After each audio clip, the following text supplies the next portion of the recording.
Conflict is just an absolutely inevitable part of being human. We're all imperfect, right? But in this explainer, we're going to dive into a framework that can fundamentally change how we repair our broken relationships. I mean, think about it. We've all been on the giving or receiving end of an apology that just didn't seem to fix the fracture. It leaves us incredibly frustrated, constantly asking why. You say the words, but the other person just remains cold. Or on the flip side, someone apologizes to you and it just feels totally hollow and unconvincing.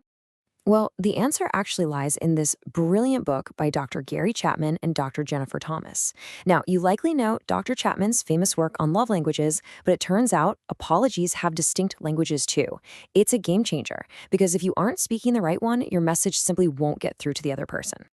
Here is our roadmap for this explainer. 1. Why apologies often fail. 2. The 5 apology languages. 3. The art of restitution. 4. Forgiveness versus trust. And 5. Apologizing as a lifestyle.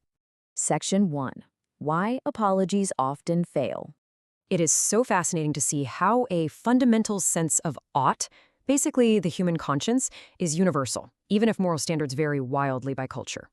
For example, the authors point out that in traditional Inuit culture, entering a stranger's igloo for food in an emergency is perfectly permissible. But in Western cultures, doing the exact same thing to an unoccupied house is considered breaking and entering. Yet, despite these cultural differences, every single human being have a sense of right and wrong. And when that internal standard is violated, it creates a very real fracture that demands a resolution. To picture this, the authors describe a guilty conscience as a heavy 5-gallon container strapped right to your back.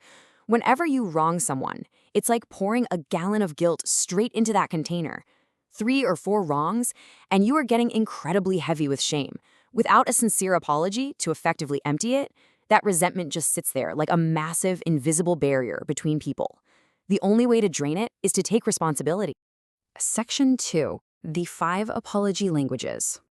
Just as people receive love differently, they receive apologies differently. This means if you don't speak the offended person's primary language out of these 5, expressing regret, accepting responsibility, making restitution, genuinely repenting, or requesting forgiveness, your apology is going to completely fall flat no matter how sincere you think you are. Let's break these down. The first language is expressing regret.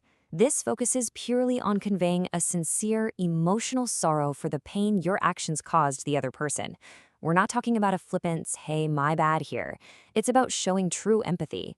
For people whose primary language is expressing regret, they literally need to see that you are genuinely distressed that you hurt them. But for some folks, expressing regret just isn't enough. They need the second language, accepting responsibility. This means looking them in the eye, saying, I was wrong, and owning your behavior without a single deflection or excuse. You could say I'm sorry 100 times, but until you explicitly state that you were wrong and take full ownership of your fault, they simply won't feel that the apology is legitimate. Then we have the third language, making restitution, or asking, how can I make it right? This is driven by a deep voice inside that demands you equal the balance of justice and actually repay the emotional or physical debt. It's an act of equalizing. The offended person needs tangible reassurance that you still care about them, which is often expressed by making amends in their primary love language. Now, for others, past actions matter way less than future promises. That brings us to the fourth language, genuinely repenting. This means communicating a concrete, intentional desire to change your behavior so the offense doesn't happen again. Saying, I want to change. Without a clear plan to prevent a recurrence, an apology is just empty air to them. They need to know you are actively working to be different. And finally, the fifth language is requesting forgiveness. This is all about putting the power back into the offended person's hands and asking them to choose to forgive you. It acknowledges that they have been deeply wronged and respectfully asks them, literally saying, can you find it in your heart to forgive me without ever demanding it? Section 3. The art of restitution. The authors provide a remarkably stark contrast here to show what restitution actually looks like.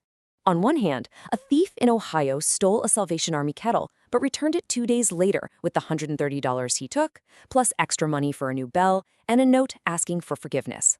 That is incredibly effective restitution. It equalized the balance of justice perfectly. By contrast, after the devastating movie theater shooting in Aurora, Colorado, Cinemark theaters offered movie tickets to the victims' families. The families were highly offended, calling the company oblivious to their anguish. That restitution was totally tone deaf. A few movie tickets in no way matched the catastrophic loss they experienced.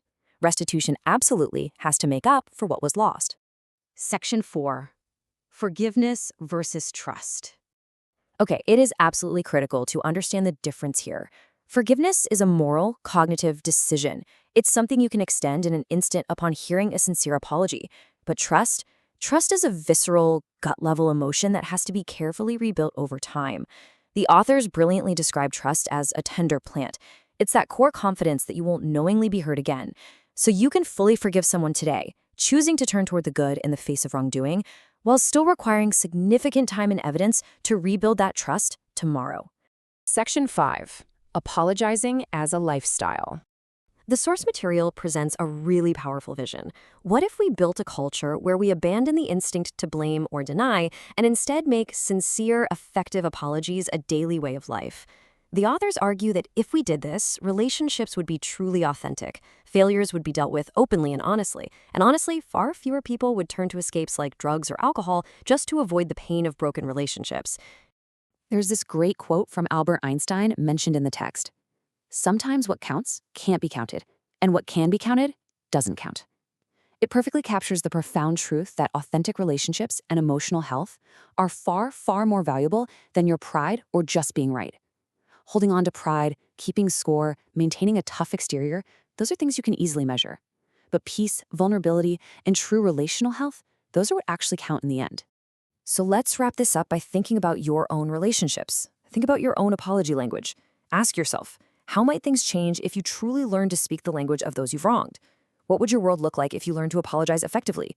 Would you have fewer walls and deeper connections? It's a question absolutely worth exploring in every single interaction we have.